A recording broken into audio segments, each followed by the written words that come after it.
ارشاد نبوی صلی اللہ علیہ وآلہ وسلم ہے کہ راستوں میں بیٹھنے سے پرہیز کرو، اگر بیٹھنا ہی ہے تو راستے کا حق ادا کرو،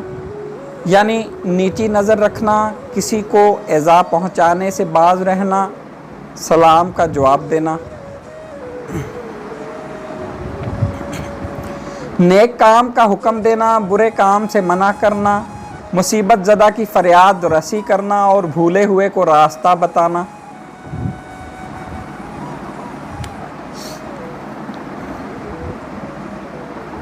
ارشاد نبوی صلی اللہ علیہ وسلم ہے، قیامت کے دن مومن کے اعمال کے ترازو میں کوئی چیز خوش خلقی سے زیادہ وزنی نہ ہوگی، اور اللہ بدگو بد زبان کو بہت برا سمجھتا ہے۔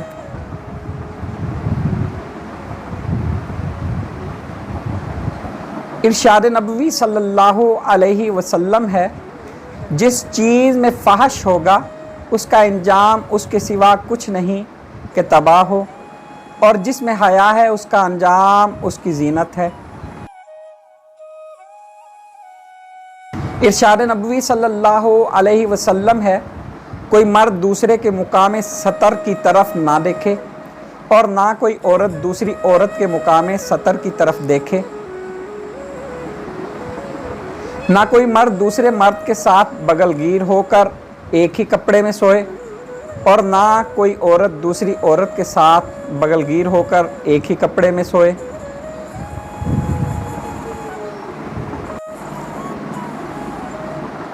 ارشاد نبوی صلی اللہ علیہ وسلم ہے،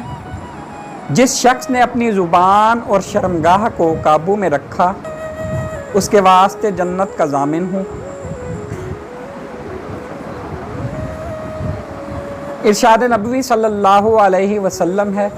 سب اعضاء زبان سے درخواست کرتے ہیں کہ ہمارا خیال کر کے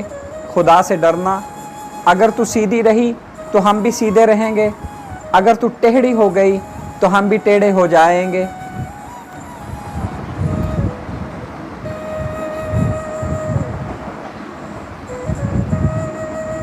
ارشاد نبوی صلی اللہ علیہ وسلم ہے،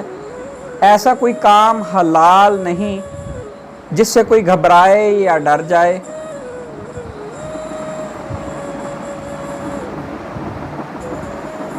ارشاد نبوی صلی اللہ علیہ وسلم ہے،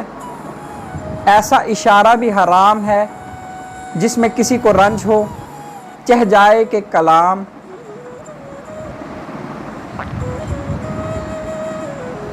ارشاد نبوی صلی اللہ علیہ وسلم ہے، سلام میں سبقت کرنے والے کو 30 اور جواب دینے والے کو 10 نیکیاں ملتی ہیں۔